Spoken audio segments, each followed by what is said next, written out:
Buenas noches, ahora sí ya comenzaremos. A ver, ya estamos, ya hay quórum, está bien puntuales. Ya, muy bien, entonces avanzaremos. Como siempre, entonces lo que vamos a hacer ahora es recapitular un poquito lo que hemos hablado en nuestra última sesión. En nuestra última sesión hemos empezado ya a tocar ya más de fondo el tema de las cartas de crédito, ¿cierto? Hemos repasado nuevamente de qué manera intervienen los principales agentes dentro de las operaciones de comercio exterior, ¿no es cierto? En un país está el importador y su banco, en el otro país está el exportador y su banco, ¿no es cierto? Además, habíamos agregado el hecho de que puede participar un tercer banco corresponsal, ¿no es cierto? En algunos casos, ya sea porque el exportador ya trabaja de manera regular con algún banco, se ha encaprichado con trabajar con algún banco, o nosotros no tenemos llegada a algún destino directamente y tenemos que hacerlo a través de un corresponsal, qué sé yo. Entonces aparece ahí de pronto un banco que se le suele llamar avisador y está de todas maneras el banco que está cerca del cliente, que es el banco pagador, el que va a pagar esa carta de crédito, va a honrar ese compromiso de la carta de crédito. Y hemos conversado también sobre las modalidades de la carta de crédito. Hemos hablado de las principales modalidades que tienen que ver sobre todo con el tema del pago, ¿no es cierto? Que puede ser a la vista o diferido, ¿no? Y se difiere por determinado tiempo, días vista, ¿no? Llegan los documentos, vista de documentos a los 90 días, por decir algo. Hemos visto también el tema de cartas de crédito transferibles, ¿no? Pues si son revocables o irrevocables, ¿no es cierto? En el caso de revocables, que hemos dicho que son 99.9%, una vez que se han abierto ya no hay marcha atrás. Y en el caso de la transferibilidad, hemos dicho en algunos casos, sobre todo se utilizan cuando hay intermediarios. Entonces, el intermediario que no quiere perder ese negocio y que no quiere dar a conocer en realidad quién es el productor o el que está en la cadena de compra, digamos, de ese producto, este intermediario ofrece a la persona que finalmente va a recibir la mercadería. Y teníamos también el tema de la cláusula verde y cláusula roja, ¿no es cierto? Que está relacionado sobre todo cuando, en todo caso, el comprador inclusive le manda el dinero antes de que haya antes de que haya algún envío, ¿no es cierto? Le anticipa el dinero, entonces le puede anticipar una parte del dinero y habíamos dicho que eso también puede venir relacionado a embarques parciales, ¿no? Y en realidad en todas las cartas de crédito se puede establecer el tema de los embarques parciales, ¿no? Eso hay que, eso hay que enunciarlo, pero no, de todas maneras, generalmente todos los bancos ahí en su formulario dice, se permiten embarques parciales y no, ¿no? Y ahí te suele especificar cuántos embarques, en qué fechas, ¿no? Ahí y en el mismo formulario, igual como les decía, te pide si es que es transferible, intransferible, si es revocable, si es irrevocable, ¿no? O sea, qué fecha de validez, hasta cuándo va a tener validez la carta de crédito, qué sé yo, ¿no? Todos esos detalles que son importantes, ¿no? Ahora, por el lado de comercio exterior, hemos visto que igual a través del sistema SWIFT, todos estos datos ya están parametrizados, entonces no deberían haber confusiones, no deberían haber problemas, ¿no? Entonces, básicamente eso es lo que hemos visto. Entonces, ahora lo que vamos a ver es un poquito más el tema, un poco vamos a hablar de la parte operativa, ¿no es cierto? Nos vamos a concentrar sobre todo en la carta de crédito porque es la operación más compleja, ¿no? Sabiendo y conociendo un poco la operativa de la carta de crédito, ya estamos preparados para entender la operativa de los créditos, perdón, de la cobranza documentaria y la transferencia, ya que es mucho más sencilla todavía, ¿no? Entonces, que nos sirva de ejemplo el conversar un poquito sobre cómo se tramita una carta de crédito. Y bueno, vamos a avanzar y además, antes de continuar y empezar a avanzar materia, les consulto, ¿tienen alguna pregunta? ¿Alguna duda? Ya, entonces, Licenciado, buenas noches. buenas noches, Olivia. Mire, tengo una duda con respecto a, ay, perdón, mi cámara, con respecto a la cláusula verde y roja. ¿Ya? Bueno, mire, no sé si entendí bien. La cláusula verde quiere decir cuando la persona que está importando hace bueno, envía un dinero, un adelanto. Sí, Y la o sí, a cláusula manera de roja, adelanto. licenciado. Bueno, ahorita Y la vamos a hablar de cláusula eso. roja. Ahorita vamos a Ah, hablar muy también bien. de eso. Antes me has hecho Ah, muy bien. recuerdo, eh, yo mandé ayer un mensaje a Karen con el tema del examen, el modelo de examen, ¿ya? Pero Karen me decía que no podíamos pasar ni compartir ese tipo de material a través del WhatsApp, qué sé yo. Entonces yo se los voy a compartir ahora, aquí, en línea, ¿ya? Entonces nos vamos a tomar unos minutitos para ver el examen, ¿ya? Entonces, aquí está. Este es el modelo de examen. Ahora, como yo les adelanté, perdón, no está compartida la pantalla, ¿no?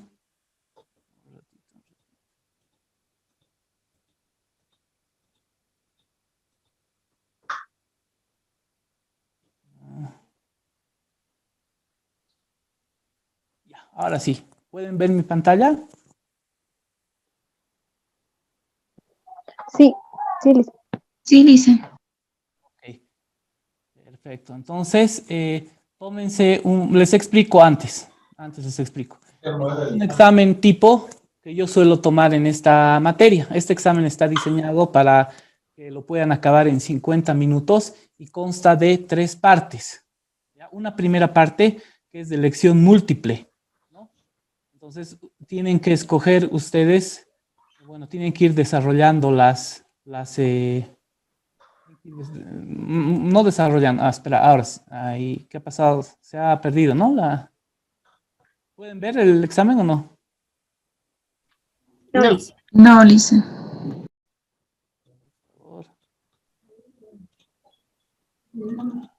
A ver.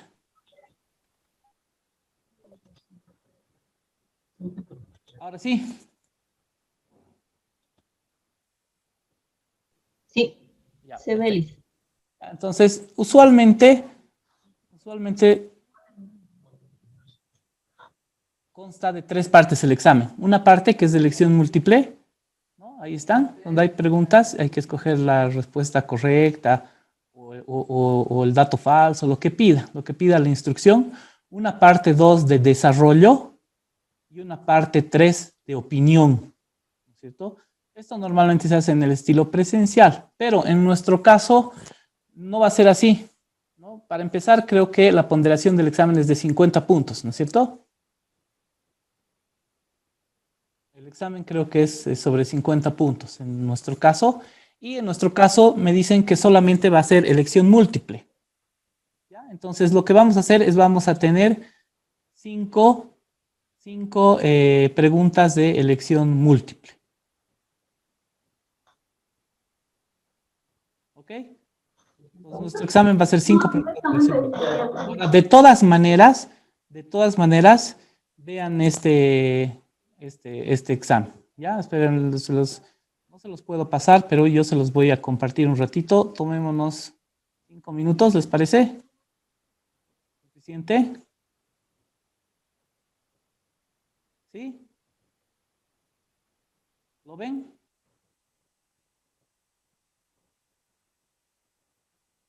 Ya, véanlo, analicen.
Ya han observado bien, ¿no?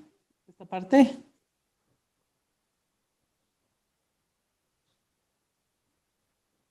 Ahí está la segunda parte y tercera parte. Como les digo, nosotros solamente vamos a hacer elección múltiple, pero para que vean el contenido. Porque alguna de estas preguntas se puede ajustar a lo que es elección múltiple.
Porque nos está haciendo mirar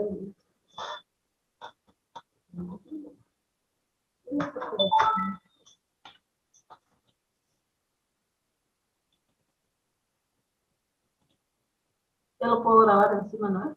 Control N. Listo. Muy bien, entonces ya han visto el examen. Como ven, nada que temer. Es más, una o dos preguntas de ese examen podrían estar en el de ustedes. Entonces, más o menos ya tienen buena base para el examen, ¿no es cierto? Hemos hablado, hemos repetido muchas cositas. Y si ven, lo que está en el examen es básicamente lo que hemos hablado acá.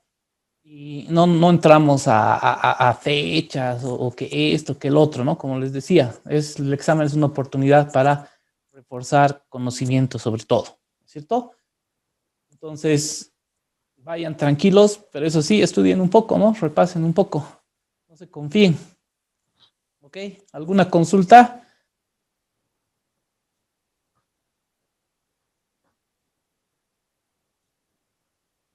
Perfecto, entonces continuemos.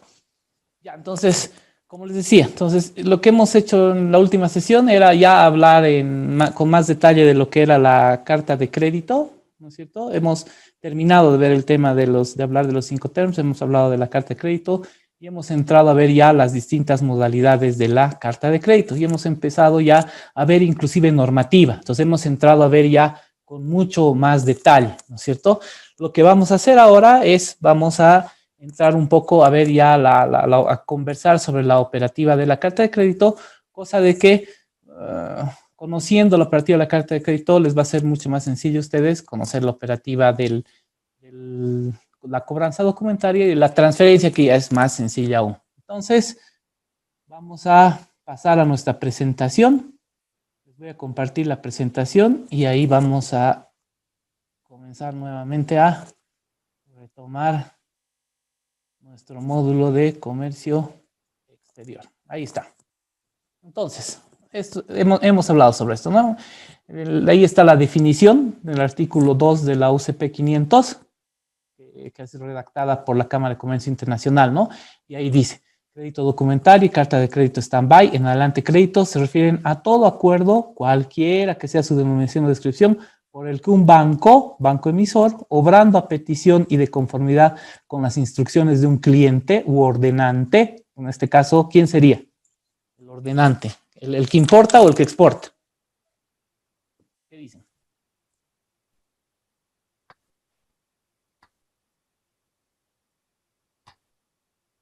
¿Quién es El que importa. importa? Importa, ¿no? Y el banco emisor sí, es el banco local, ¿no es cierto? El banco en Bolivia, el banco del importador, ¿no? Entonces, se obliga a hacer un pago a un tercero beneficiario o a su orden, o a aceptar y pagar letras de cambio, instrumentos de giro liberados por el beneficiario, o autoriza a otro banco, entonces ya estamos hablando aquí de ese tercer banco que les mencionaba, ¿no es cierto? Para que efectúe el pago o para que acepte y pague tales instrumentos, ¿no? Entonces, concéntrense en el pago. Entonces, era el caso en el que les mencionaba, ¿no? Que a veces no tenemos llegada a esa plaza o el exportador trabaja ya con un banco, se siente cómodo con un banco y no quiere trabajar con otro banco. Entonces, pide que se canalice el pago, la carta de crédito a través de su banco, ¿no es cierto? Entonces, nosotros nos vemos obligados a acudir a un tercer banco, ¿no? Que nos ayude, a otro banco corresponsal. Y el inciso 3 autoriza a otro banco para que negocie contra la entrega de los documentos. Ahora, ¿qué significa negociar en términos de comercio exterior? ¿Se acuerdan? Hemos hablado de qué significa negociar. ¿Qué significa negociar?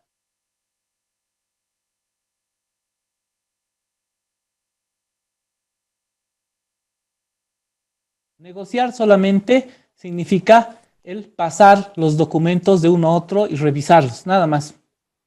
No significa que están negociando ellos precios o las mercancías o condiciones, nada. ¿No? Solamente se refiere a la transmisión de los documentos y su revisión, ¿no? Entonces, autoriza a otro banco para que negocie contra la entrega de los documentos exigidos siempre y cuando se cumplan los términos y las condiciones del crédito. Se quiere decir del crédito documentario, de la carta de crédito. A los efectos de los presentes artículos, las sucursales de un banco de país diferente se consideran como otro banco. A ver, vamos a ver. Ahí está. Ya. Y este es nuestro esquemita, ¿no es cierto? Entonces, como les decía, en el caso de que participe un banco más, entonces vamos a tener, ahí está el banco importador, el banco que abre la carta de crédito, el banco emisor, ¿no? Luego está el banco exportador, que es el banco avisador, ¿no es cierto? Y pagador, o puede ser, como les mencionaba, nosotros estemos utilizando un banco avisador y el cliente quiera otro banco pagador, entonces ahí interviene otro banco más, ¿no es cierto? Entonces, si no tenemos llegada, ese tercero va a tener la llegada al banco del cliente. Luego hemos visto ya las modalidades, a la vista diferida, revocable, revocable, transferible, intransferible, cláusula verde, cláusula roja, ¿no? Entonces, lo que Olivia nos estaba mencionando, ella quería que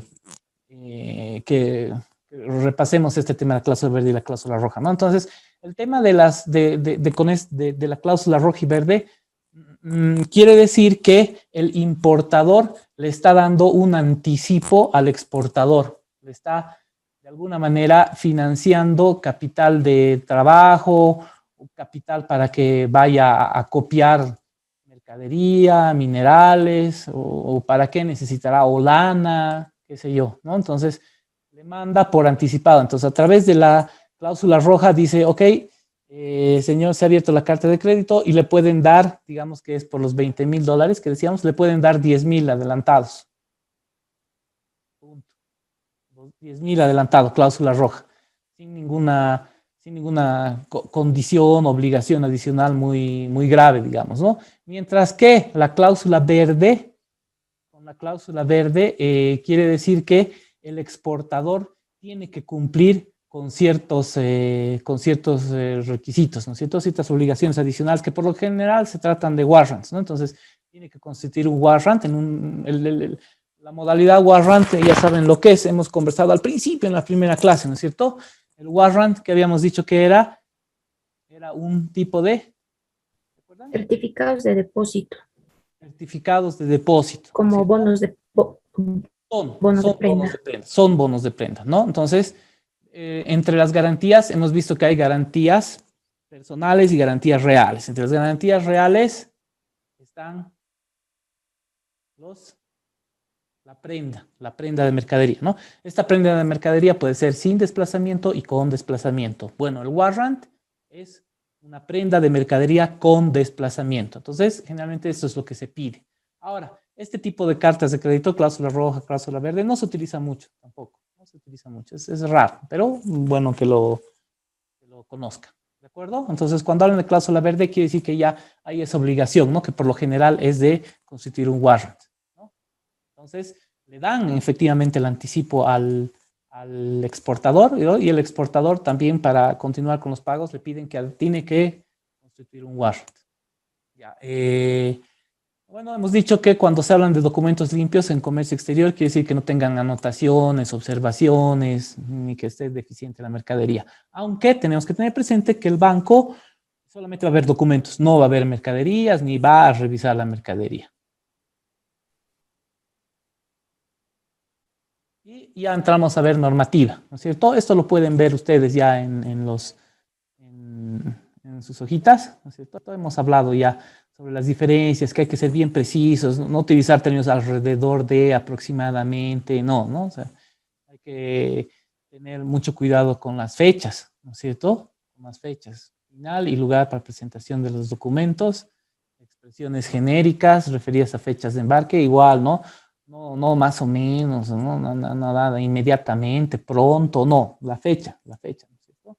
Porque si no, ya aparecen las presunciones, ¿no? Y ahí está la presunción, ¿no? Si se usan las expresiones tales de en alrededor u otras parecidas, el banco interpreta como una estipulación de que el embarque debe ser realizado durante el periodo comprendido entre los 5 días anteriores y los 5 días posteriores a la fecha indicada, ¿no? Ahora, esta presunción no es una presunción capricho del banco, sino es normativa de la publicación 500, ¿no? Relativa a las cartas de crédito.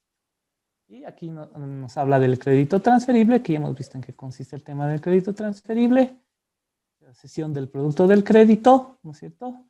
Esto suena un poco complicado, ¿no es cierto? Pero para no confundirnos, tenemos que estar bien atentos de que esto está dentro del marco de lo que es una carta de crédito, ¿no? Entonces, aquí te dice, el hecho de que un crédito documentario no se establezca como transferible, que una carta de crédito no se establezca como transferible, no afectará al derecho del beneficiario de ceder cualquier producto del crédito del que sea, de la plata, no están hablando, o pueda ser titular en virtud de dicho crédito, de acuerdo con las disposiciones legales aplicables. Este artículo, pero, se refiere solamente a la cesión del producto del crédito, no a la cesión del derecho a actuar. O sea, no quiere decir que tú vas a ceder la carta de crédito y la persona a la que ha cedido va a cambiar las condiciones, va a negociar, hacer lo que quiera. No puede. Ya lo que tú hagas con el producto de la carta de crédito ya es tu problema, pero tú no puedes modificar, alterar, ni pedir que negocien de otra manera. No hay tal. ¿Ya? Ahora sí vamos a entrar a un tema relativamente nuevo, que es la carta de crédito stand-by. ¿Ya? Entonces, la carta de crédito stand-by no es nada más que una boleta de garantía internacional, una fianza internacional. Ahí está, como dice ahí, ¿no? Y ahí está normada la publicación 590 de la Cámara de Comercio Internacional, y es el compromiso mediante el cual un banco, a solicitud del ordenante, garantiza el cumplimiento de obligaciones contraídas por este a favor del beneficiario, ¿no es cierto? Entonces, aquí no se está comprometiendo esencialmente a un pago, ¿no es cierto? O sea, aquí el aval principal del banco, digamos, el respaldo principal del banco es a que el cliente va a realizar la obligación contraída con el beneficiario, se compromete. Ahora, eso sí, si no cumple, el banco sí va a realizar un pago, pero no es un medio de pago. Se utiliza como garantía, no como medio de pago. Las boletas de garantía no son medios de pago. No son medios de pago las boletas de garantía. Y el stand-by, que es como una boleta de garantía internacional, tampoco es un medio de pago. ¿Cuál es el medio de pago? ¿Cuál es el medio de pago internacional? ¿O cuáles son los medios de pago internacionales? Los que hemos visto. ¿Qué dicen? A ver, ¿quién quiere participar? A ver, Vanessa. Vanessa.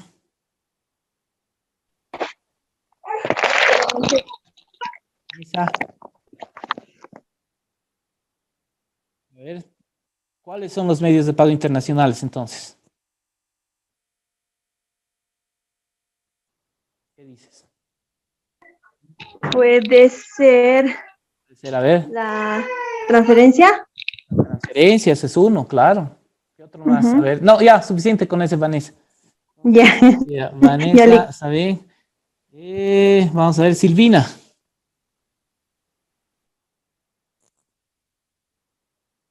Silvina. Será del 100%, porque a veces Buenas noches, nosotros licenciada. asistimos a... Buenas noches, Silvina. ¿Qué otro medio de pago conocemos? ¿Qué otro medio de pago internacional conocemos?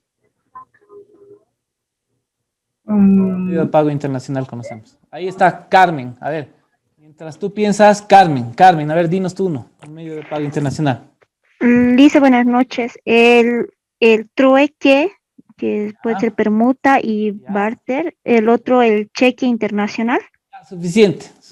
Ya, entonces puede ser por cheque internacional, puede ser el trueque, pero esos no son muy convencionales, no se utilizan mucho, son raritos, pero sí, efectivamente, están ahí en las diapositivas y son válidos también. Entre los más conocidos, pero ya han dicho uno, que es la transferencia internacional. Puedes pagar mediante una transferencia internacional tu importación. ¿Cómo más, Silvina, podrías pagar tu importación? Ya hemos dicho transferencia directa.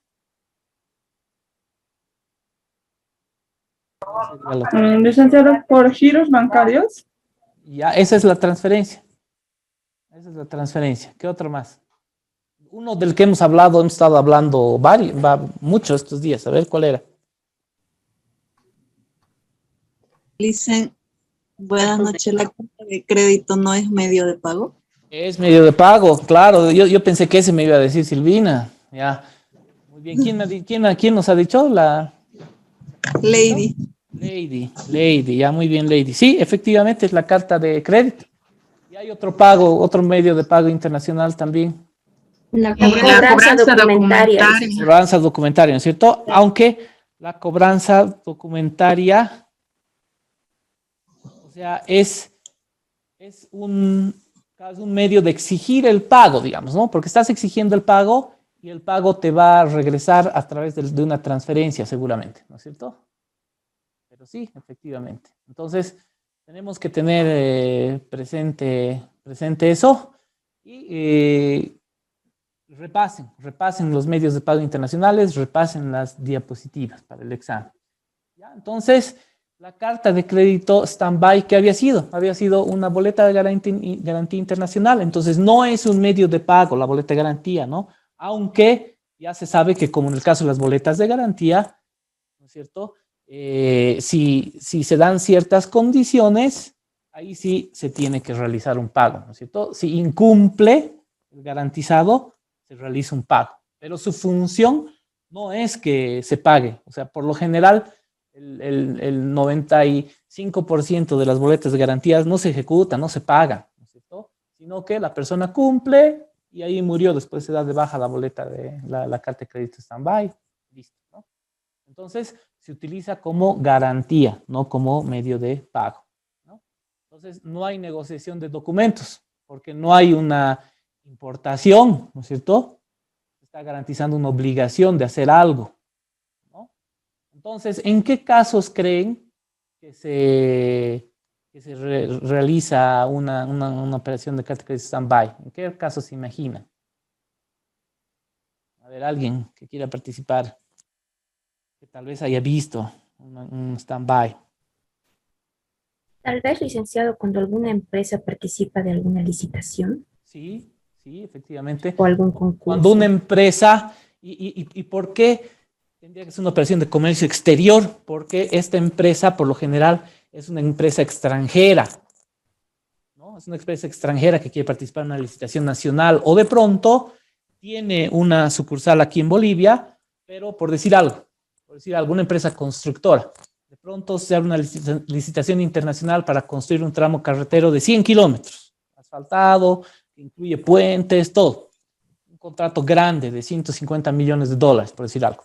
Entonces, contratos de este tipo suelen estar abiertos a empresas internacionales porque representan montos muy grandes, empresas muy grandes que para una sola empresa local puede ser difícil. O sí hay empresas, pero no muchas, ¿no? Entonces, tal vez se abre el concurso a empresas internacionales. Entonces, de pronto aquí hay una empresa brasilera o española que quiere participar, pero localmente no tiene el respaldo, los recursos, porque para un contrato de 150 millones te van a pedir unas boletas de garantía relativamente fuertes, ¿no? Entonces, el banco le va a decir, ok, ¿sabes qué? te voy a dar la boleta, pero me tienes que garantizar de alguna manera. Entonces, esta empresa dice, ok, voy a hablar con mi matriz. Entonces, le pide a su matriz que emite una carta de crédito stand-by para que podamos sacar esa boleta por 1.5 millones de dólares. Entonces, 1.5 millón llega mediante el SWIFT, llega la comunicación. Señores, digamos que es con el banco de crédito. Señores, banco de crédito, ha llegado el SWIFT para emitir una boleta de garantía por hasta 1.5 millones en favor de la empresa XZSA. Entonces el banco dice, ok, contra este stand-by, yo le voy a emitir localmente una boleta de garantía a la empresa XZSA para que pueda participar en esa licitación, ¿no es cierto? Entonces, no le está prestando plata el banco, nada, ¿no es cierto? Entonces, en caso de que incumpla este señor con su contrato o pase algo, se ejecuta la boleta y el banco, como sabía que no tenía 1.5 millones aquí, la filial de la empresa aquí en Bolivia, pero sí tiene el stand-by, ¿no es cierto? El stand-by vino, por decir algo, del Banco Santander, entonces 1.5 millones y ejecuta el stand-by. Entonces dice, no ha cumplido el cliente, entonces págame. Y entonces el banco, ¡pum!, manda los 1.5 millones aquí al banco local. ¿Alguna consulta? ¿Alguna consulta respecto a la carta de crédito stand-by?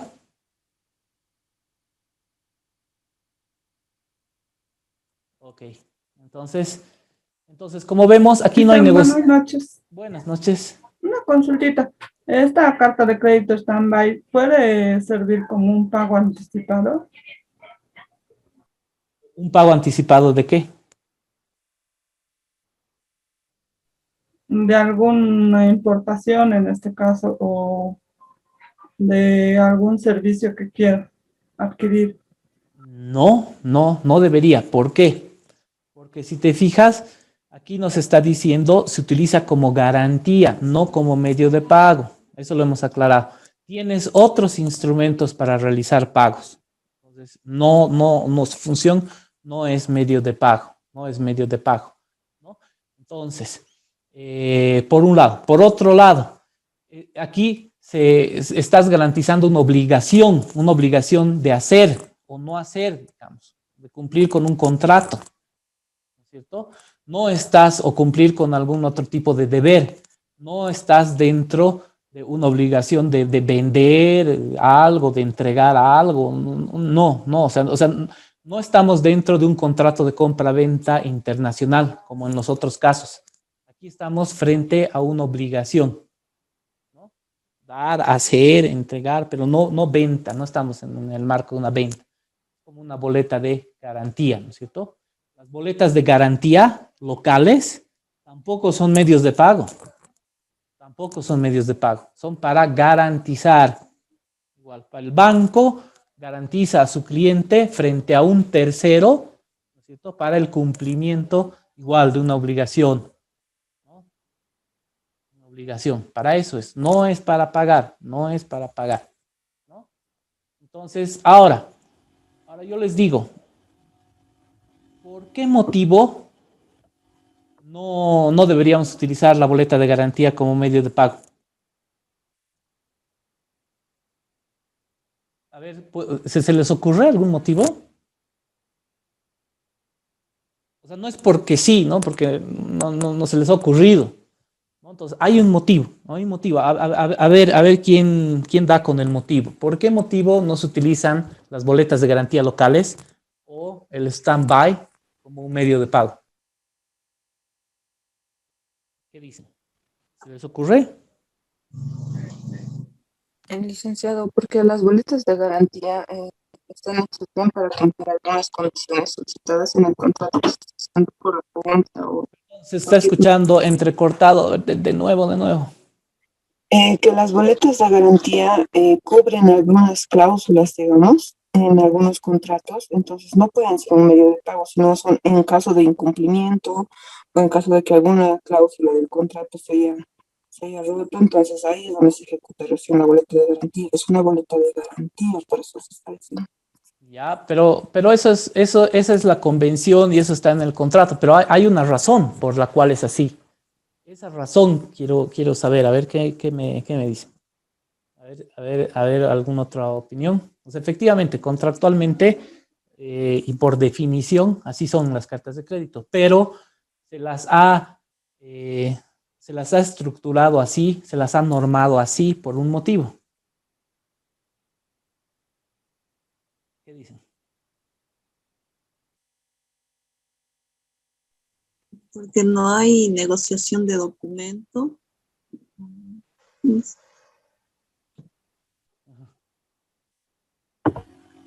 Licenciado, puede ser también por el riesgo que tiene la entidad en este caso.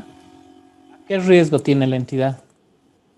Porque es una, como usted ha dicho, que cualquier, no sé si estoy bien, ante todo, pero... No, ahorita estamos ejercitando nuestra capacidad crítica y de análisis, o sea que dale nomás.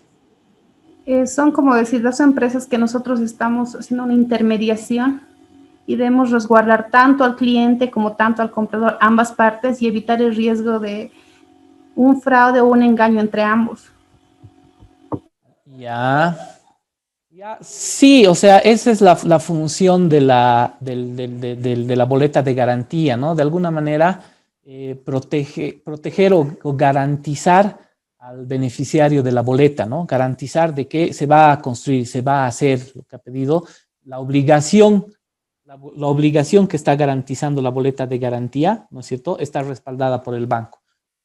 Si nuestro cliente, el afianzado, incumple, entonces el banco le paga al otro. Entonces, con esa seguridad es que la persona con la cual ha contratado nuestro cliente, ¿no es cierto?, entonces, con esa seguridad de que le estamos dando una boleta de garantía y nosotros vamos a responder por el cliente si no cumple, con esa seguridad, entonces lo contratan y firman contrato para hacer lo que tengan que hacer, ¿no es cierto? Y si incumple, entonces se le paga, ¿no es cierto? Pero efectivamente no estamos dentro de una compra-venta internacional aquí, sino estamos sobre todo en un contrato de obra, que es donde más se usa, o en un contrato de obligación de hacer. A ver, han llevado boletas de garantía en operaciones bancarias, ¿no es cierto? ¿Se acuerdan un poquito cómo era el tema de las boletas de garantía? ¿Sí? ¿Lo recuerdan un poco cómo era? ¿Qué dicen? A ver, un ejemplo de una boleta de garantía normal.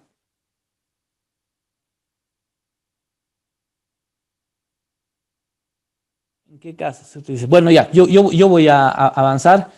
Lice, tal vez una boleta de garantía normal puede garantizar, como dice, si es que se hace la licitación de una obra local, que si se ha dado un anticipo, que el anticipo se lo use para esa obra. Así es. O el cumplimiento total del contrato pueden ser. Esa es otra de las boletas. Esa es otra de las boletas que hay. Ya. En el caso de las boletas de garantías locales, ¿no es cierto? A ver, tenemos nosotros, ¿se acuerdan? La clasificación de las operaciones bancarias. La boleta de garantía también es una operación contingente o de riesgo condicionado, porque no hay una entrega inmediata de dinero, sino que se está garantizando al afianzado y de mediar ciertas circunstancias, de darse cierta situación, se cumplen ciertos requisitos, que son en este caso que incumple el cliente, recién hay el pago. Pero por lo general todos cumplen y no pasa nada y nunca se llega a pagar la carta de crédito, la boleta de garantía, ¿no es cierto? Las boletas de garantía tienen varias modalidades. Hay una boleta de garantía que es de licitación, para que te puedas presentar a licitación. Hay otra que es para cumplimiento de contrato, ¿no es cierto? Hay una de buena ejecución de obra, inclusive, ¿no es cierto? Entonces, una serie de circunstancias. Y hay otras más. Por ejemplo, a ver, yo les voy a dar otro ejemplo en el cual se utiliza una carta de crédito stand-by. Entonces, este es un caso de la vida real. Se está construyendo una carretera de estas tremendas. No, perdón. Ya se ha construido la carretera, pero ahora hay que llevar una turbina eléctrica, de esas de generación de electricidad, y hay que llevarla a un lugar. Y la turbina es gigante, o sea, es tremenda. Entonces, no hay en el país una grúa que pueda transportar esta turbina. Entonces, ¿qué hace? Se llama una licitación internacional.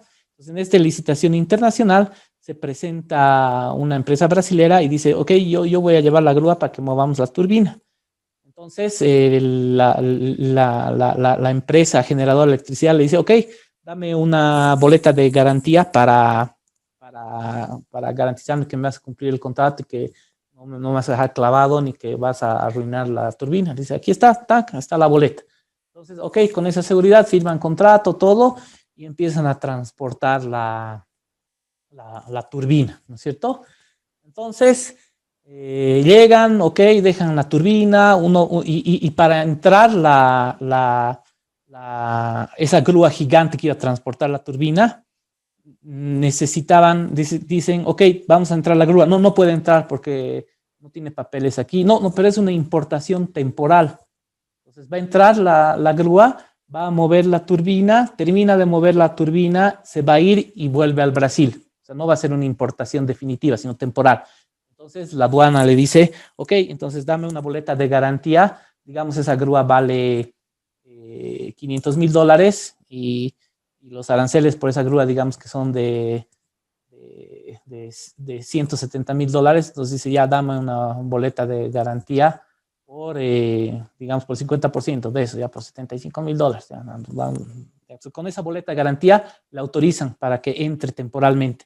Entra temporalmente la grúa, transporta la turbina, la coloca donde debe estar, luego agarra, pum, pum, pum, pum, se va y dice, ya terminado, ahora me estoy yendo de Bolivia, la grúa se está volviendo a ir de Bolivia, no se va a quedar aquí, o sea que aquí está, devuélvanme mi platita. Entonces devuelve la boleta de garantía al banco, el banco le devuelve la garantía, ¿no? Bueno, en realidad el banco le da la boleta para que la entregue a aduana, ¿no? Entonces este señor va a aduana y le dice, ahí está, ya se ha ido la grúa, devuélvame la boleta.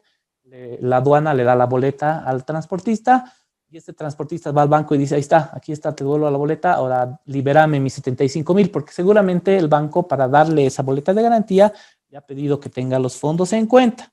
O tal vez esta empresa ya tenía una línea de crédito y bajo la línea de crédito han ocupado $75,000 para la emisión de la boleta de garantía, ¿no es cierto?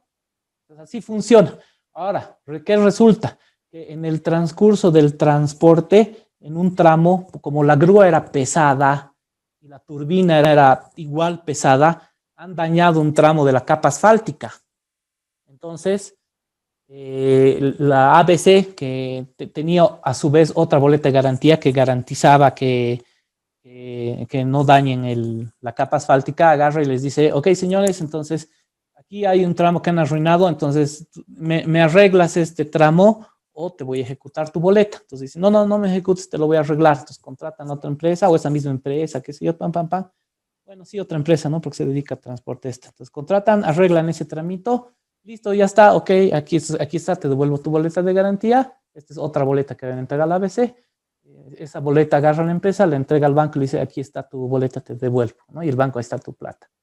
O si era bajo línea, ok, entonces tú otra vez tienes espacio en tu línea, de ese modo. Okay, se entiende un poco más entonces ahora sí las obligaciones de las boletas de garantía, ¿no? No hay compra-venta de por medio, son obligaciones. ¿Alguna consulta? ¿Alguna consulta? Ya, muy bien. A ver, vamos a ver el chat, porque creo que en el chat hay algo. A ver, vamos a ver. Ya, perfecto. Muy bien. Excelente. Entonces, ¿alguna consulta hasta aquí? Ya, entonces entendamos que la carta de crédito stand-by no es más entonces que una fianza internacional, es como una boleta de garantía internacional. Entonces no es un medio de pago, se está garantizando el cumplimiento de una obligación frente a un tercero. Este tercero por ahí ni siquiera es cliente del banco, ¿cierto? Pero nuestro afianzado, ese sí es cliente del banco, ¿no? Ahora, en el caso de la carta de crédito stand-by, viene de afuera. Ese compromiso está viniendo de afuera, ¿no es cierto? Es un banco que está mandando a través del SWIFT y nos está diciendo, señores, yo garantizo a esta empresa que va a realizar el transporte y aquí está. Tienen 1.5 millones hasta de aquí a 6 meses. Es justo el plazo, un poquito más del plazo que han pedido para esa boleta de garantía que necesitan que les emitan localmente. Entonces el banco con esa garantía emite la boleta de garantía localmente para que el cliente la pueda presentar, ¿no es cierto? Ahora, podría ser que si en el caso de una boleta de garantía local, ¿no es cierto? Local, podría ser que no necesariamente necesiten el stand-by, ¿no es cierto? Como les digo, puede ser que tengan una línea de crédito o tengan los fondos suficientes en cuenta, ¿no? O sea, podría ser también. Pero generalmente se utilizan ya cuando la empresa local no tiene la espalda suficiente para la emisión, entonces acuden a su matriz y su matriz es la que suele abrir la carta de crédito stand-by, ¿no? Es como generalmente se utiliza. Ahora sí, vamos a pasar entonces Una a... consulta, Claro, licenciada, claro. una consulta antes de pasar. Mientras no se active la boleta de garantía, ¿se paga alguna comisión? Se pagan una comisión, claro. Ah, bien que mencionas ese punto, porque no hemos dejado pendiente la pregunta de por qué no se utiliza como medio de pago la boleta de garantía, ¿no es cierto? Bueno, existe una razón que es la misma razón de ser de la boleta de garantía. La boleta de garantía no nace como un medio de pago, sino nace como un medio de garantía. O sea, por definición, la boleta de garantía garantiza al cliente para el cumplimiento de una obligación frente a un tercero, ¿no? Entonces, con un ejemplo me van a entender mejor. Entonces, por ejemplo, a mí me ha pasado unas 3 veces. Ha venido, digamos, una persona a decirme, por favor, necesitamos una boleta de garantía por $100,000. ¿Para qué? Lo que pasa es que le estamos prestando $100,000 a esta empresa. Entonces, la empresa esta va a sacar la boleta de garantía. Entonces, si no me pagan, pues la voy a ejecutar la boleta de garantía. ¿Qué tal? ¿Qué les parece esa operación? O sea, viene tu cliente Juan con Pedro al lado, ¿no? Y Juan te dice, ¿sabes qué? Le estoy prestando $100,000 a Pedro. Entonces, por favor, dale una boleta de garantía a Pedro para que me la entregue a mí. Cosa de que si no me paga los $100,000, yo la voy a ejecutar. ¿Qué les parece? O sea, está garantizando un pago esa boleta de garantía. ¿Qué les parece? ¿Bien? ¿Le dan o no le dan? ¿Le darían esa boleta de garantía? ¿Y cuál es la comisión de las boletas de garantía? En la boleta de garantía, que es un contingente, no hay una entrega inmediata de dinero. ¿Cuándo se va a entregar el dinero? ¿Cuándo va a ocurrir el pago? Cuando se ejecute la boleta, ¿no es cierto? ¿Y cuándo se va a ejecutar la boleta? Cuando esta persona incumpla, ¿no es cierto? Y la boleta de garantía tiene un plazo, ¿no es cierto? Tiene un plazo, entonces dentro del plazo lo tienen que presentar. Y las comisiones por boletas de garantía pueden ser, digamos, 1.5%, 2.5%, 3.5%, más o menos por ahí anda. ¿Ya? Entonces, ¿qué les parece? Ahora, no hay entrega de dinero, ¿no? Efectivamente, el banco te da el certificado, ¿no es cierto? El certificado que es como un certificado, ¿no es cierto? La boleta de garantía, ¿no? Es esa boleta, precisamente, ¿no? Y ahí está, en la boleta está el monto, está el beneficiario, ¿no es cierto? Ahí está el obligado, el plazo de la boleta y una descripción bien sucinta de lo que tiene que hacer, ¿no? El compromiso, de la obligación que tiene que hacer. Entonces, ¿es buen negocio para el banco? Sí, es buen negocio del banco cuando se utiliza para garantizar una obligación de hacer un contrato, otras cualidades, este tipo de situaciones que hablábamos hace un momento en el ejemplo. Pero para garantizar una obligación no es buen negocio. ¿Por qué? ¿Quién me dice? Ya les he dado una repista con lo que acabo de decir.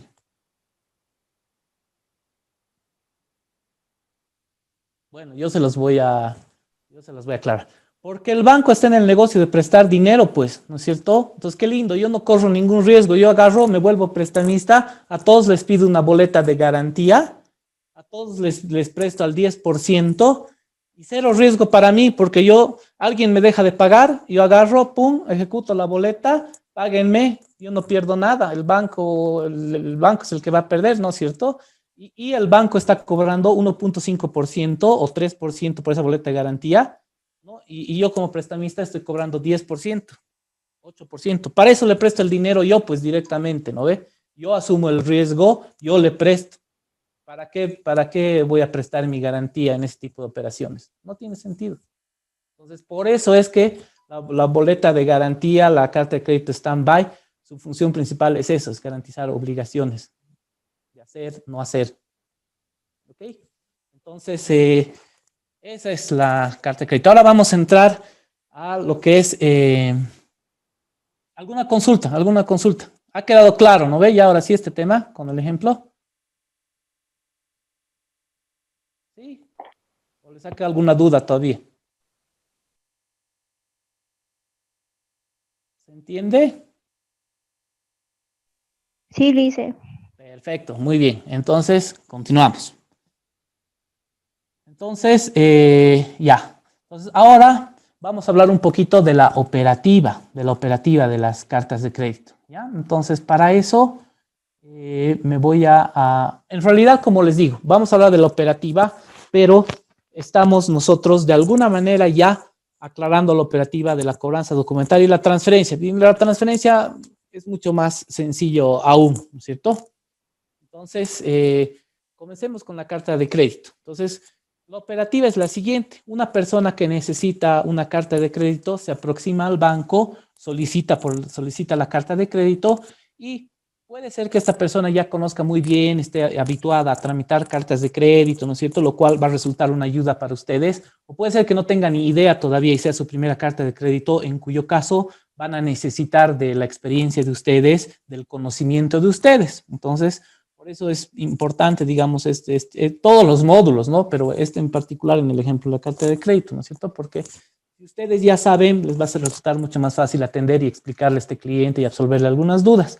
Entonces, por lo general, ¿qué va a hacer el cliente? Entonces, les va a preguntar, ¿y cuánto cuesta la carta de crédito? ¿Y cómo tengo que hacer? ¿Y cuánto tarda? ¿No es cierto? Entonces, ustedes le van a explicar, le van a decir qué costo tiene la carta de crédito. Las cartas de crédito generalmente se cobran trimestralmente. Tienen una comisión de apertura y tienen una comisión de negociación, ¿no es cierto?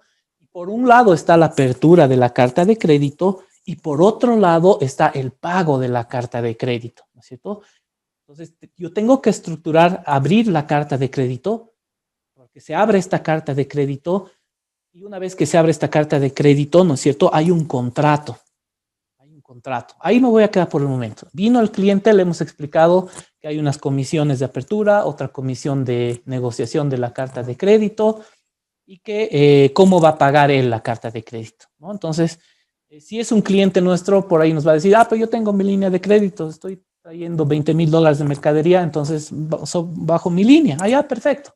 Por ahí no, por ahí es una persona de la calle que vino, solamente tiene su cuenta con nosotros y ya. Entonces nosotros le decimos, ok, señor, deposite el 100% de la carta de crédito.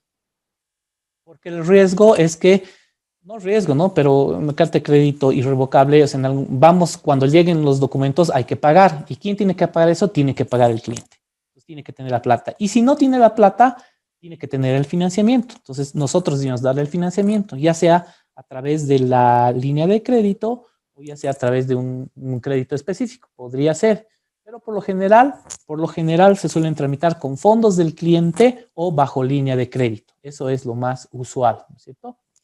Cuando se abre para abrir la carta de crédito, entonces él tiene que tener clara ya la mercadería, la proforma, las condiciones en las que va a hacer la importación, qué sé yo, cosa de que cuando le entreguemos el formulario, él pueda llenar en el formulario todas esas preguntas, ¿no es cierto? Si es revocable, irrevocable, si se permiten embarques parciales o no, en qué Incoterm va a llegar la mercadería, en qué condiciones, va a ser CIF, Arica, digamos, ¿no? Entonces ya hasta Arica, qué sé yo, y de ahí verá cómo hace.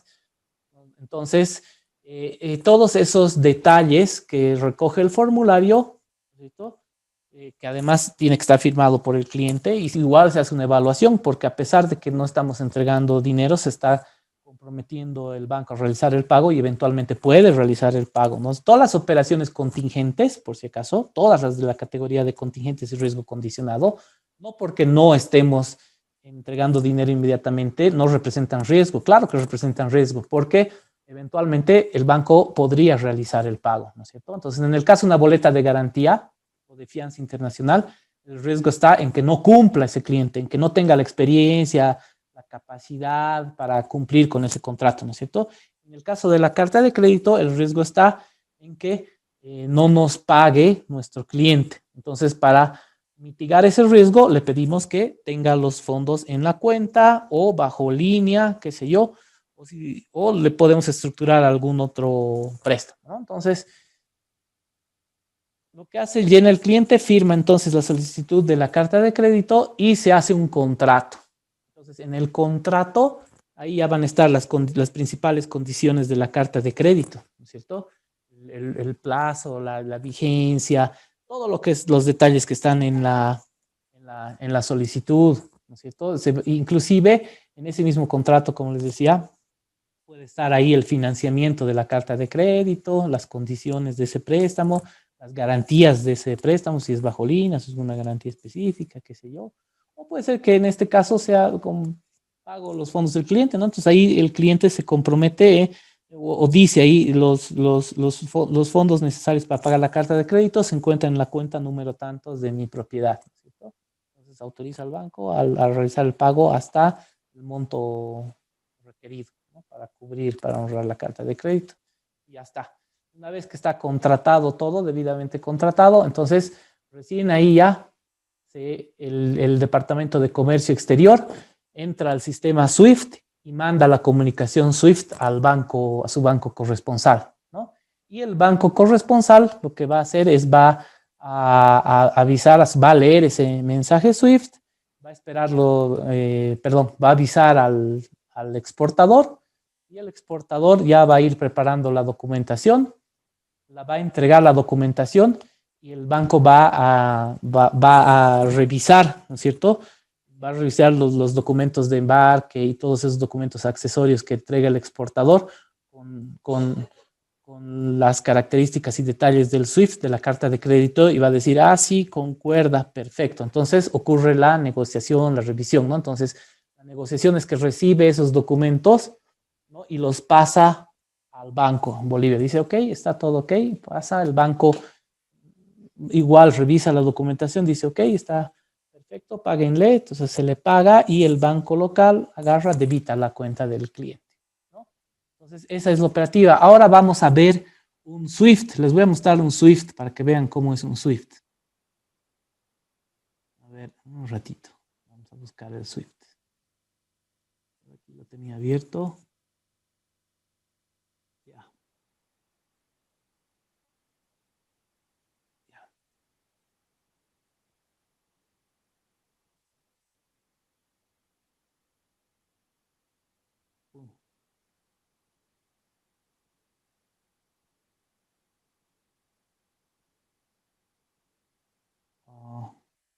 Ya. ¿Ven el SWIFT? ¿Se ve esa hojita en Word? Sí, dice. Perfecto. Sí, se ve. Perfecto. Entonces, este es el SWIFT. Así llega el SWIFT. Obviamente antes llegaba en otras maneras, ¿no? Ahora ya te llega en PDF, ¿no? Pero esta comunicación viaja de terminal a terminal, ¿no? Ya después al área comercial le llega así, ¿no es cierto? Entonces, este es el SWIFT. Entonces, si ustedes se fijan, este es un MT-707. O sea, como está en la categoría 7, quiere decir que esto es relativo a cartas de crédito, ¿no? Ahora, en el manual habría que ver qué significa el 707. Pero, analizando el contenido del 707, podemos saber ya más o menos de qué se trata. Entonces, este no es uno de apertura de carta de crédito, sino si vemos, aquí dice sender, que quiere decir el que envía, y receiver es el que recibe, ¿no es cierto? Entonces, el sender aquí es el Atlantic Security Bank, Georgetown, ¿no? De Cayman Islands, las Islas Caimán, y al Banco SA. Obviamente, o sea, es un ejemplo, ¿no? El Banco SA, La Paz, Bolivia, qué sé yo, referencia del remitente, y ahí está el código. Ahí está el código. Todos estos campos, estos son los campos que les decía. Ellos tienen, COMEX tiene un manual, entonces sabe que el campo 31C es fecha de emisión. Entonces agarran, ponen 050421, ¿no es cierto? Fecha de modificación 060425. Ahora, por lo general en comercio exterior se estila poner las fechas año, mes, día. En este caso, entonces, estamos hablando del el 21 de abril del 2005. ¿Ya? Y la modificación fue hecha el 25 de abril del 2006. ¿no? Entonces, número de la modificación, 3. O sea, ya han habido 3 modificaciones. Beneficiario antes de banco tal. Nueva fecha de expiración, 22 de agosto del 2006. Explicación, campo 79, los demás términos y condiciones se mantienen inalterables. Favor, dar su conformidad a esta enmienda. Entonces, enmienda. ¿Qué hemos dicho que era una enmienda? Entonces, cuando hay una discrepancia, algún problema, se hace la enmienda. La enmienda es la corrección. Entonces, si hay enmienda, quiere decir que se ha aceptado la discrepancia o se la ha negociado, entonces se está mandando la enmienda. Entonces, info de remitente a destinatarios. Saludos, Departamento de Créditos, Arcadio Clemente. Entonces, solamente ahí puedes mandar algo más, ¿no? Si tú en este caso solamente le mandas saludos, ¿no? O sea, saludos, pero podría pedir algo o hacerle notar algo, que si en este caso solamente manda saludos, ¿no? Entonces, como ven, como los campos ya están delimitados y todos saben de qué se trata cada campo, entonces no hay motivo, no debería haber motivo para una equivocación, ¿no es cierto? Entonces, no debería haber motivo de una equivocación, porque los campos ya están delimitados. Ahora les voy a mostrar otro Swift. Les voy a mostrar otro Swift.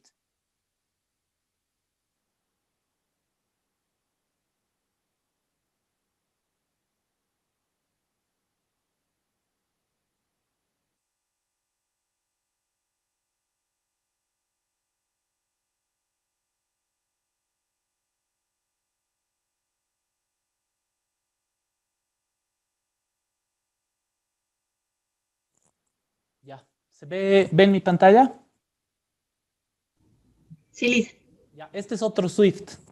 Este Swift, por ejemplo, es el MT760. O sea, seguimos bajo créditos documentales, ¿cierto? Pero en la medida que vayamos viendo los campos, vamos a ver de qué se trata. Ya, ahí está. Entonces, MT760. Entonces, con el manual podríamos saber directamente ya de qué se trata, ¿no es cierto? Pero ahorita no tenemos el manual, entonces en la medida que veamos nos vamos a ir dando cuenta qué tipo de Swift es, ¿no? 27, número de mensaje total, una página de 1, referencia de transacción, T021, request. Aquí está la fecha, 27 de enero del 2006, reglas aplicables o THR, garantía, precisiones sobre la garantía, atentamente, Guarantee Department, del Departamento de Garantías. Entonces parece ser que parece ser, escuchen, nosotros, Banco Santander Brasil S.A., con oficinas en Rua Amador, bla, bla, bla, bla, equipamientos industriales, por solicitud y cuenta de Biocam Caldeiras Equipamentos Industriales Limitada, Rua Pitangueira, sigla Brasil, emitimos en su favor esta incondicional e irrevocable garantía de anticipo T0 tantos ¿cómo está? Y por la presente nos comprometemos a honrar cualquier alegación hecha por ustedes hasta por la suma de $526,600, ¿no? En los términos y condiciones siguientes. En consideración pedimos que se emita la garantía de anticipo en favor de Pepinos Bolivia S.A., kilómetro 6 de carretera Corumbá, Puerto Sales, Puerto Quijarro, Santa Cruz. Pepinos Bolivia, kilómetro 6, ¿no? Obviamente no es la empresa tal Pepinos, yo he cambiado eso, ¿no? Pero entonces, ¿qué tipo entonces de carta de crédito es esta?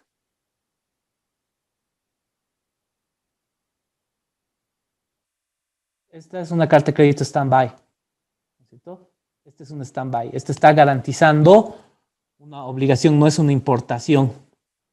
Entonces, pedimos emita la garantía de anticipo. O sea, quiere decir que esta carta de crédito stand-by está garantizando al banco emisor de una boleta de garantía en Bolivia. O sea, un banco en el Brasil, el banco de este cliente en el Brasil, estos señores que trabajan con un banco en el Brasil, han ido a su banquero en Brasil, le han dicho, ¿sabes qué, hermanito? Nos estamos presentando una licitación en Bolivia, así que necesito que mandes una carta de crédito stand-by al banco X aquí en Bolivia, para que por favor a nuestra empresa en Bolivia les emitan una boleta de $526,600.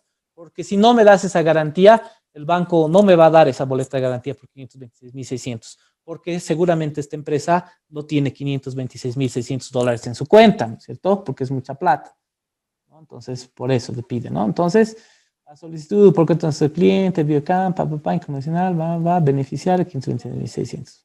¿No? Y aquí dice, nosotros el banco, a través de esta garantía, nos comprometemos a pagar al beneficiario contra su primer requerimiento por escrito, debidamente firmado por representantes legales y apoderados, que establezca que el monto de 526.600 sea pagado al principal como anticipo, debe ser reembolsado a ustedes, considerando que el principal ha incumplido con sus obligaciones. O sea, esta empresa incumple su contrato y el banco dice, págueme. Y estos señores tienen la obligación en firme de pagar. Ya no es que tienen que decir, demostrarme que ha incumplido. No, a simple requerimiento. El banco no se mete igual. Así como no se mete a revisar garantías, tampoco se mete a revisar en qué he incumplido, que no he incumplido, que sí he cumplido. Nada. Me piden, me exigen. Yo no voy a ir a verificar si he cumplido o no. Me piden y yo ejecuto. Listo.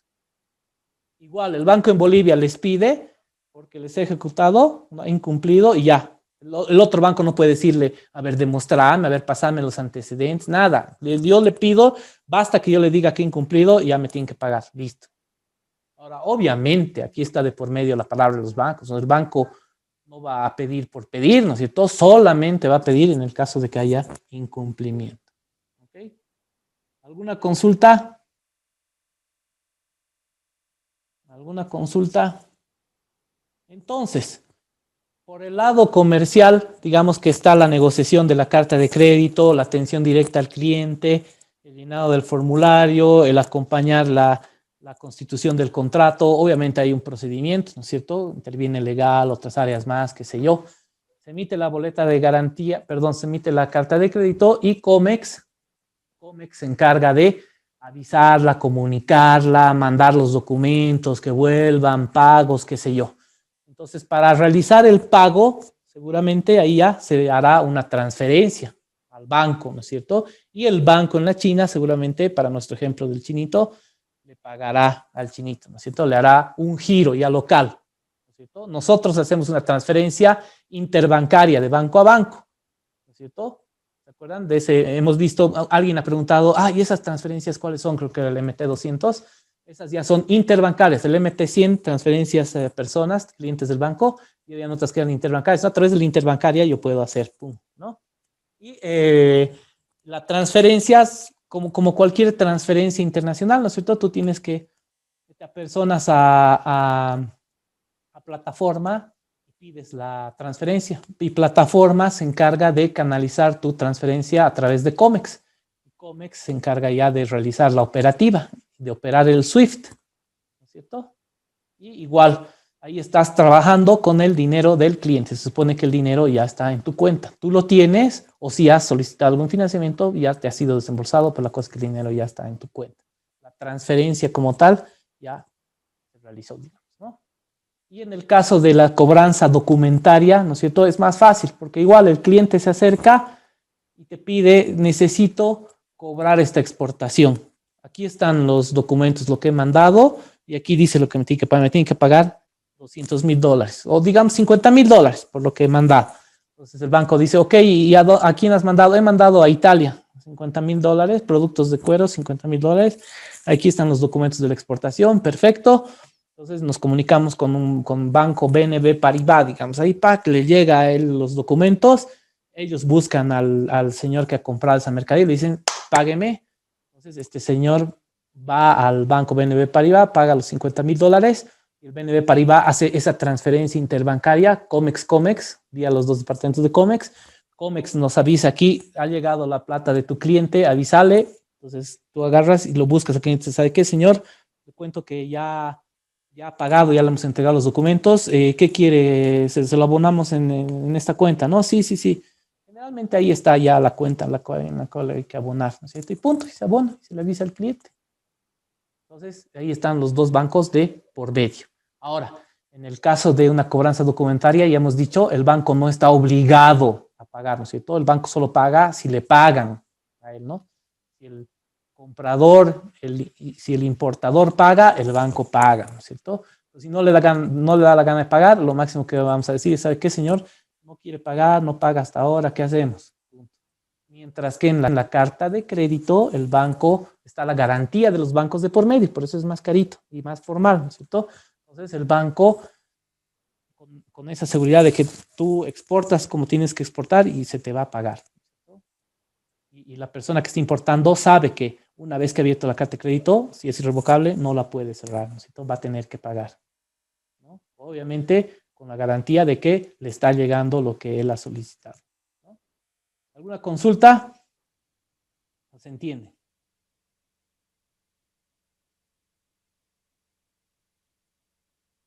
Perfecto, muy bien. Entonces, no me queda más que cerrar con el tema de banca corresponsal. Y ahí está, ahí está, corresponsalía de comercio exterior. Entonces, para ver todas estas operaciones de comercio exterior, como hemos visto, se necesita el apoyo de una red de bancos internacional, ¿no es cierto? Todos los bancos nos estamos apoyando, ¿no es cierto?, para llegar a todos los rincones del mundo. Entonces, lo que se quiere es trabajar con seguridad, ¿no es cierto? Evitar riesgos, ¿no? Entonces, se pueden presentar varios tipos de riesgos, ¿no? Y ustedes tal vez en algún módulo han debido ver algunos de estos tipos de riesgo, ¿no? Existe un riesgo comercial, existe un riesgo financiero, existe un riesgo de reputación, ¿no es cierto? Entonces, sobre todo en los temas de banca corresponsal, hay un riesgo de no pago o un riesgo de reputación, ¿no? El riesgo de no pago se refiere a que no podamos cumplir, ¿no es cierto?, con ciertos pagos, o ese banco no nos pueda cumplir con ciertos pagos. Entonces, es por eso bien común que se manejen líneas de crédito exterior. O sea, de alguna manera, tú ya sabes hasta cuánto, así como hay líneas de crédito para clientes, existen otras líneas, son un poquito diferentes, pero el concepto es el mismo, ¿no? Tú tienes una línea de crédito, entonces es como un riesgo hasta el cual tú puedes asumir con determinados bancos, ¿no?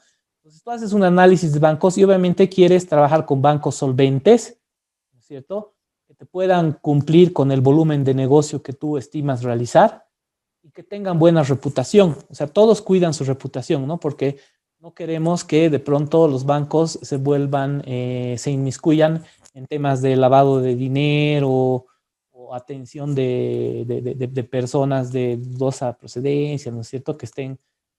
Nadie se siente orgulloso de decir, yo trabajo en el mismo banco que el Chapo, ¿qué se llama? Que el Chapo González, o que no. En todo caso, tal vez te sentirías orgulloso si trabajas, yo trabajo en el mismo banco que Bill Gates, digamos, por decir algo, que Carlos Slim, pero no con personajes nefastos, ¿no es cierto? Entonces, porque eso trae consecuencias, ¿no es cierto? Puede traer consecuencias, ya lo hemos hablado antes, ¿no? Entonces, sobre todo, a tiempo de corresponsalía, de fijar corresponsalías, te fijas el riesgo del riesgo de pago y el riesgo de reputación, sobre todo, ¿no? Entonces, para eso tienes que ver ahí la calificación, su evaluación, los límites, ¿no es cierto?, normativas y restricciones, ¿no es cierto?, que no hayan bloqueos, que puedan ejecutar las operaciones que realmente necesitas, ¿no? Entonces, la banca corresponsal, ahí está, es la provisión de una cuenta de pasivo y sus servicios relacionados a otra institución que la usa para sus necesidades de liquidación, de cobros y pagos. Entonces, se van neteando, ¿no es cierto? Porque de pronto yo con un determinado banco mantengo una línea de 500,000, él también mantiene otra con nosotros pagamos aquí por él paga por nosotros allá, mantenemos ciertas cuentas allá, entonces esas cuentas se van conciliando, ¿no? Y las van neteando, entonces, y de acuerdo a la necesidad las van renegociando, ¿no?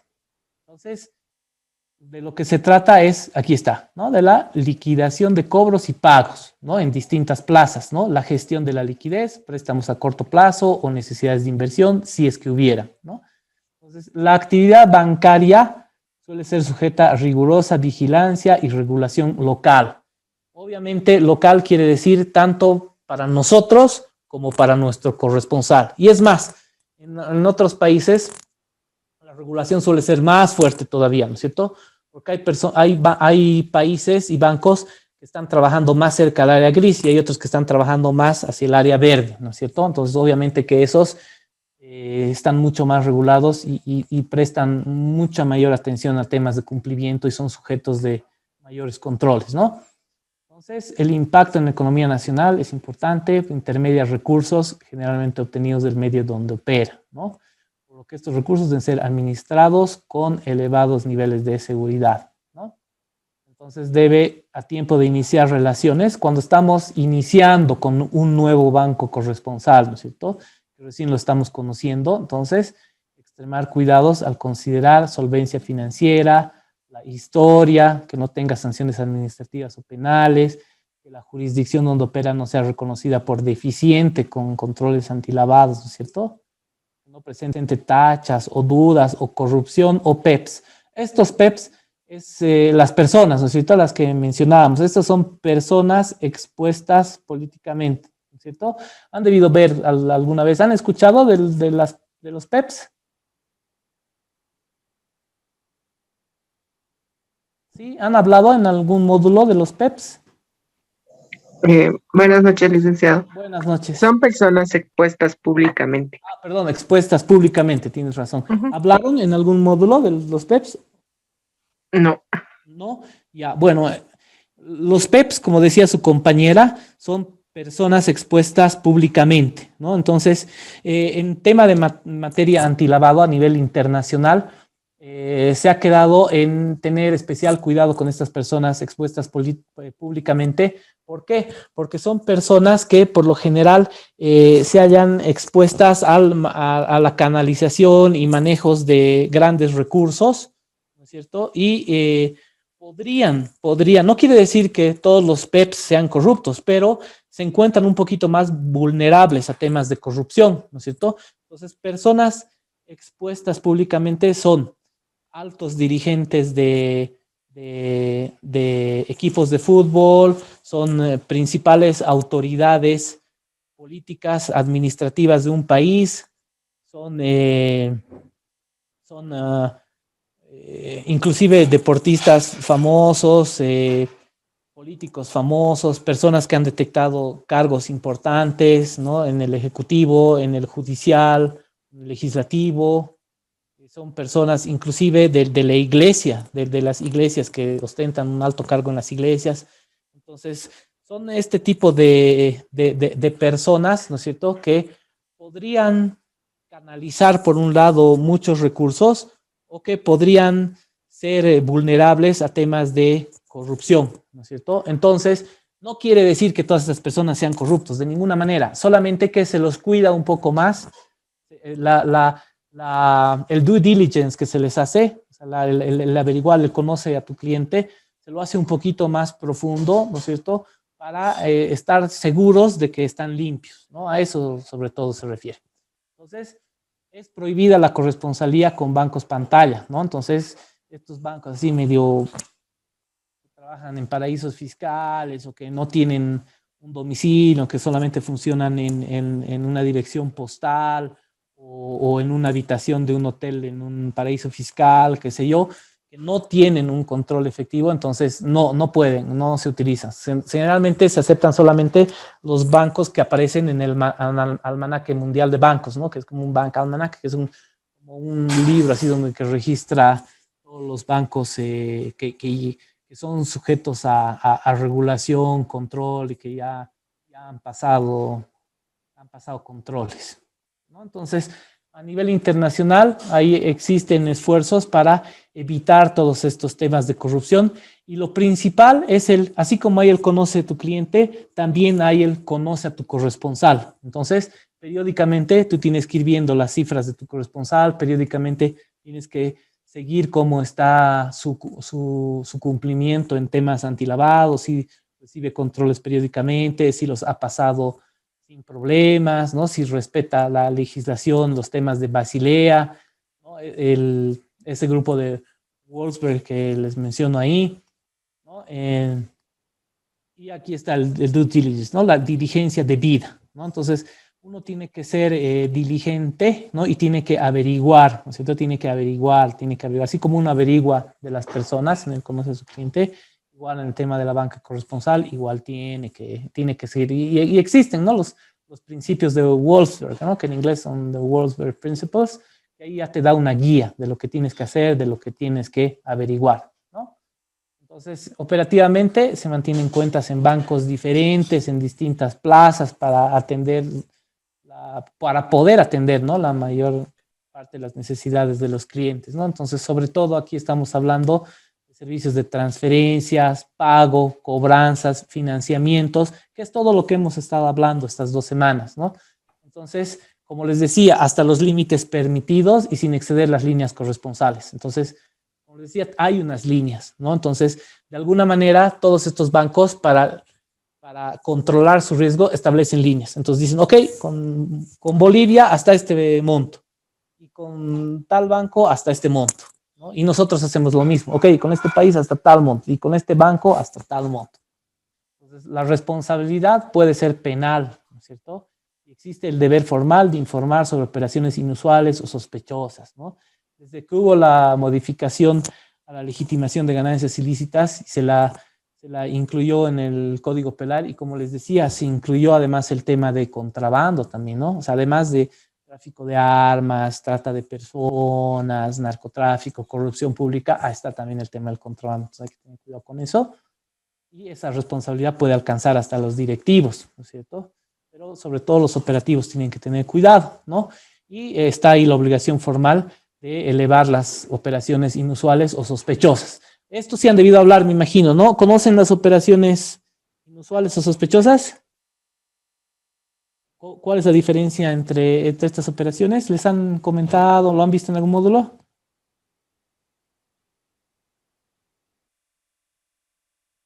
¿Qué dicen? ¿Siguen ahí? ¿Dicen? Sí. ¿Han visto las operaciones inusuales y operaciones sospechosas? No, en los módulos no hemos visto. Todavía no han visto. ¿Cuántos módulos les faltan? 5, creo. 5, ya, ok. ¿Qué módulos les faltan? Eso no. Uy, no me acuerdo. Ok, ya, no voy. Licenciado, buenas noches. Buenas noches, Buenas Karen. noches a todos. ¿Qué módulos les faltan? Estamos en el módulo 5. Nos faltan 5 módulos, que es análisis financiero empresarial, que tendría que venir. Luego viene su módulo, que es gestión de créditos. Luego viene marketing financiero. Después viene mercado de valores y, a ver, estoy haciendo memoria. Está bien, no, eso no va a ser. Sistema financiero nacional. Justamente de eso que quería conversar, y mil disculpas que corte su clase, licenciado, pero tenemos un problema con el docente del siguiente módulo. Lamentablemente, por razones de trabajo, no vamos a poder continuar con el módulo 6, pero sí estamos subiendo el módulo marketing financiero, que es el módulo número 8. Estamos haciendo un cambio. Como usted sabe, licenciado, esto no afecta en la continuidad del aprendizaje, ¿no? Del diplomado. Eso también le comenté el otro día. Entonces, el módulo que va a empezar el día lunes es marketing financiero a cargo del licenciado Aramayo. Eso les quería comentar, simplemente eso. Y eso era todo. Licenciado, usted les va a explicar del examen, ¿verdad? Ya les expliqué. Bueno, buenas noches y gracias a todos. Buenas noches. No, gracias a ti. Bueno, entonces ya estamos por cerrar esto. Entonces, les voy a comentar nomás este tema de operaciones inusuales sospechosas, porque no sé si lo van a ver en otros módulos, pero solamente lo vamos a hacer de volada, ¿ya? Entonces, una operación inusual es una operación que no es normal en el cliente, que nos llama la atención porque no es normal y porque reviste algún nivel de complejidad, o porque reviste un nivel de complejidad innecesario, ¿no es cierto? O porque no hay algún tema claro, ¿no? Entonces, ¿qué quiere decir que es una operación que se sale de lo normal? O sea, quiere decir que si de pronto nuestro cliente hacía un determinado tipo de operaciones y por determinados montos, de pronto, ¡pum!, hay un salto cuantitativo muy alto, ¿no es cierto? Entonces, este cliente que de pronto manejaba operaciones y estamos hablando de un promedio de $10,000, de pronto, ¡pum!, 100,000. Entonces, es una operación inusual, ¿ya? O de pronto, una operación que te pide que mandes aquí y que mandes acá y que mandes acá y que no sé qué y que te la complica un poco, ¿no? Y que hagamos esto y que hagamos el otro, pero dividirlo así, que no sé qué, Entonces, inusual. O sea, nos llama la atención, nada más. Nos dicen que llama la atención. Ahora, estas operaciones inusuales, si luego de que nosotros contactamos al cliente y le pedimos una explicación, si no hay la explicación o no lo podemos contactar al cliente, o la explicación que nos da no es satisfactoria, se vuelve una operación sospechosa. ¿Ya?